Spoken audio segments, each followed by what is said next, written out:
Good morning student. तो हम interpretation of statute का प्राइमरी रूल में से literal rule, golden rule, mischief rule ये सब कुछ पढ़ लिया। अब चलो रूल ऑफ हार्मोनियस कंस्ट्रक्शन देखते हैं। तो हार्मोनी का मतलब क्या है? हार्मोनी का मतलब ही एक बैलेंस करना है ना।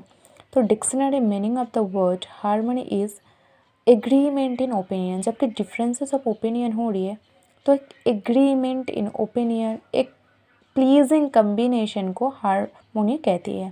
हार्मोनी का मीनिंग है, ठीक है। आप सोचो इस टाइम हार्मोनियस कंस्ट्रक्शन का मतलब क्या होगी। ऑलरेडी हमें पता है कि इंटरप्रिटेशन का मतलब क्या है। It is the process to find out the meaning of a vague word used in a statute.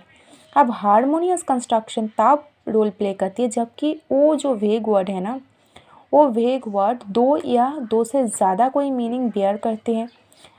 अब उनमें से किस मीनिंग को अपना है ये समझ में नहीं आ रहा है। तब हार्मोनियस कंस्ट्रक्शन बोलती है कि एक काम करो, सभी मीनिंग के अंदर एक हार्मोनी क्रिएट करो और वो मीनिंग को अपनाओ। ये है हार्मोनियस कंस्ट्रक्शन। मैं आपको एग्जाम्पल भी देती हूँ। जैसे कि अगर आप article 13 clause 2 of Indian constitution देखोगे तो वहाँ बोली है कि state can't amend fundamental parts of our constitution. और उधर अगर आर्टिकल 368 ऑफ इंडियन कॉन्स्टिट्यूशन देखोगे तो वहाँ बोले है कि the parliament has the complete authority to amend any part of the constitution. तो अब इसका मतलब क्या है? ये दोनों क्या कॉन्ट्राडिक्ट प्रोविजन है? तो बोला है कि दोनों को मानो, दोनों का मीनिंग देखो।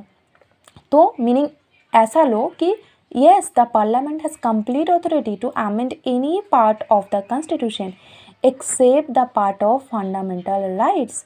मतलब देखो इस स्टेटमेंट में दोनों को एक इफेक्ट दिया है ना। तो यही कहते हैं harmonious construction. When there is a conflict between two or more statutes and if two or more than two provisions of the same act are inconsistent with each other, then it must be interpreted in such a manner that effect should be given to both.